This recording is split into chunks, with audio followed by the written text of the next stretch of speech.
পশ্চিম বর্ধমান আসানসোল বেআইনি নুনের হদিশ এবার এনফোর্সমেন্ট ব্রাঞ্চে কুলটি হীরাপুর এলাকায় অভিযান চালিয়ে টাটা কোম্পানির বেআইনি নুন আটক করা হলো।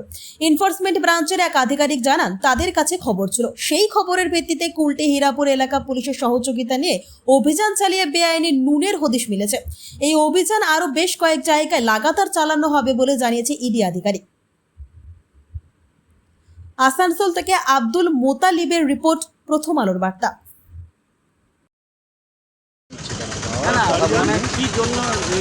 এটা অ্যাকচুয়ালি 2 নম্বরই টাটা সল্ট এখানে দীর্ঘদিন ধরে বিক্রি হচ্ছিল, সেই বেসিসে রেড করা হয়েছে। কোন কোন জায়গাতে আপনারা রেড করেছেন? কুলটিতে ধরা হয়েছে, আজকে হীরাপুরে ধরা হচ্ছে। কয়টা দোকানে এখন অবধি রেড হয়েছে? আরও চলছে এখনো কন্টিনিউ। আপনার নাম? আপনার নাম? আমি অঞ্জন কুমার দাস, सर এটা কোন ডিপার্টমেंट से रेड करा? Enforcement branch. ठीक है।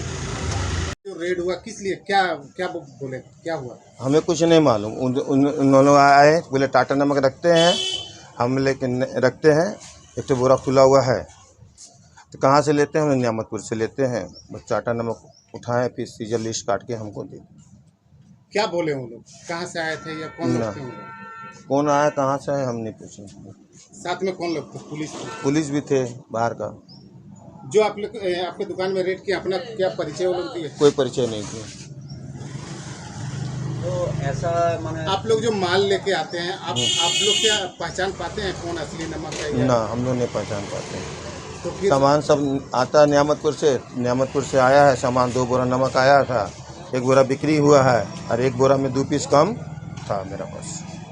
अभी आप लोग को आपको क्या बोल के दिए? बोले सीजर लिस्ट दे दिए हैं, आपको हम फ़ोन करके बुलाएंगे। अच्छा नमक होगा तो वापस करेंगे, ख़राब नमक होगा तो फिरवा देंगे। क्या नाम है आपका? संजय कुमार बरनवाला।